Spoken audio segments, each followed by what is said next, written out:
Hello students, कैसे हैं आप सभी। देखो, आज फिर से हम लोग आ गए हैं एक नए चैप्टर का मॉक टेस्ट लेकर, जिसका नाम है सविनय अवज्ञा आंदोलन, जो कि इंडियन नेशनल मूवमेंट से लिया गया है। देखो, आज जो भी हम क्वेश्चन करवा रहे हैं वो इस चैप्टर का वीवीआई है, मतलब वेरी वेरी इंपॉर्टेंट क्वेश्चन है। तो सभी स्टूडेंट्स ध्यान से देखिए कौन कौन सा क्वेश्चन यहाँ पे हम लिए हैं। तो सबसे पहला क्वेश्चन है, दांडी मार्च, जिसे नमक यात्रा और दांडी सत्याग्रह के नाम से भी जाना जाता है, निम्नलिखित में से किस आंदोलन के शुरू होने का कारण बना था। तो इसका सही आंसर होगा सविनय अवज्ञा आंदोलन। ठीक है, सविनय अवज्ञा आंदोलन के शुरू होने का कारण बना था ये दांडी मार्च। आगे है, द्वितीय गोलमेज सम्मेलन की अध्यक्षता किसने की थी।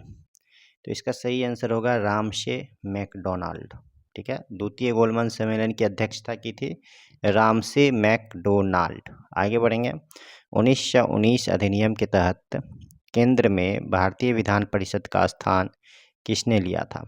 तो इसका सही आंसर हो जाएगा द्विसदनीय व्यवस्था। 1919 अधिनियम के तहत भारतीय विधान परिषद का स्थान किसने ले लिया था, तो द्विसदनीय व्यवस्था।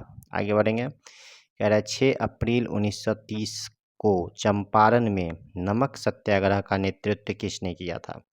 इसका सही आंसर हो जाएगा आपका विपिन बिहारी वर्मा। ठीक है, विपिन बिहारी वर्मा इसका सही आंसर होगा। आगे बढ़ेंगे कि सविनय अवज्ञा आंदोलन के संबंध में निम्नलिखित युग्मों पर विचार कीजिए। एक तरफ नेता दिया हुआ है और एक दूसरी तरफ क्षेत्र दिया हुआ है। तो यहाँ पे जो लिखा हुआ है सी राजा गोपालाचारी, वो तमिलनाडु के थे, तो ये हमारा सही है। ठीक है, गोपाल बंधु चौधरी जो है वो बिहार से नहीं थे, बिहार से गोपाल बंधु चौधरी उड़ीसा से थे। ठीक है, और खान अब्दुल गफ्फार का पेशावर से थे। तो ये इसमें पूछ रहा है उपरोक्त में से कितने जोड़े सही सुमेलित हैं। तो इसका सही आंसर जो होगा आपका केवल दो इसमें जो है सही है, आपका फर्स्ट और थर्ड। ये सी राजा गोपालाचारी तमिलनाडु और खान अब्दुल गफ्फार का पेशावर, बाकी गोपाल बंधु उड़ीसा से थे। तो इसका 2 सुमेलित होगा, बाकी सब गलत है। आगे बढ़ेंगे हम लोग कि भारत में सविनय अवज्ञा आंदोलन के संदर्भ में निम्नलिखित कथनों पर विचार कीजिए। लिखा हुआ, इसे पूर्ण स्वराज या पूर्ण स्वतंत्रता प्राप्त करने के लिए प्रारंभ किया गया था। इसका उद्देश्य नमक कानून जैसे कुछ कानून को तोड़ना था। तो ये दोनों तो सही लग रहा है। आगे बढ़ेंगे, आंदोलन में मुस्लिम मजदूर वर्ग की बड़े पैमाने पर भागीदारी थी। ये गलत है। आगे, सविनय अवज्ञा आंदोलन में महिलाओं ने बड़े पैमाने पर भाग नहीं लिया, मतलब लिया था, ये भी गलत है आपका। तो इसमें कह रहा है कौन कौन से सही है, तो 1 और 2 सही है, यानी केवल 2 जो है वो सही है आपका, 1 और 2। निम्नलिखित में से किसने गांधी इरविन समझौते में महात्मा गांधी के लाभ को संतावना पुरस्कार के रूप में, ठीक है, लिया था। तो देखो यहाँ पे इसका जो सही आंसर होगा वो हो जाएगा एलन कैंपबेल जॉनसन।